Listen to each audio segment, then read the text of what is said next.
ঢাকার আকাশে ডানা মেলে উঠছে মুক্তবিহঙ্গ। উল্লাস আর বিজয়ের স্লোগান। শাপলা চত্বর থেকে দৈনিক বাংলা কিংবা প্রেস ক্লাব, সব জায়গায় দখল নিয়েছে ছাত্র জনতা। বিজয় উল্লাসে মেতে ওঠা ছাত্র জনতা বলছেন তাদের বিজয়ের কথা। রংপুর আবুসের ভাইয়ের জন্য আমাদের বাংলাদেশের স্বাধীন হয়েছে আজকে। আসলে কিছু বলার নাই, কিন্তু সে যে মিথ্যাবাদী, সে যে 17 বছর যে মিথ্যাবাদী করে দেশ চালাচ্ছে, সেটা আজকের প্রমাণ। রক্তের বিনিময়ে এই দেশটা নতুন করে আমরা পাইছি, নতুন করে স্বাধীন করছি।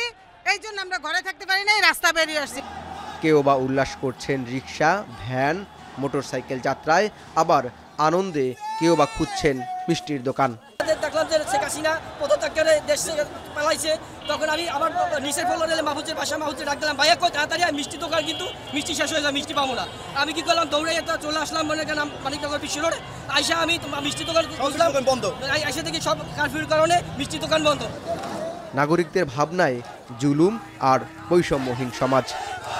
আমরা তো বৈষম্য চাই না, এবং আমরা হলো বৈষম্য ছাড়া একটা বাংলাদেশ চাই যেখানে সবার অধিকার থাকে, সমান অধিকার থাকে। আমি চাই আর কোন স্বৈরাচার না আসুক। আমি চাই নতুন প্রজন্ম তাদের শাসন ব্যবস্থা কায়েম করুক। আমরা চাই একটা সমৃদ্ধ বাংলাদেশ, শান্তির বাংলাদেশ, সেখানে ন্যায় শাসন থাকবে, সুশাসন থাকবে। আমাদের একটাই কথা, আমরা সোনার বাংলাদেশ চাই। লড়াই, সংগ্রাম এবং রক্তপাতের পর যে বিজয়, সেটি যেন অক্ষুণ্ণ থাকে। নতুন বাংলা যাত্রা করুক সমৃদ্ধির পথে, এই কামনা সাধারণ মানুষের।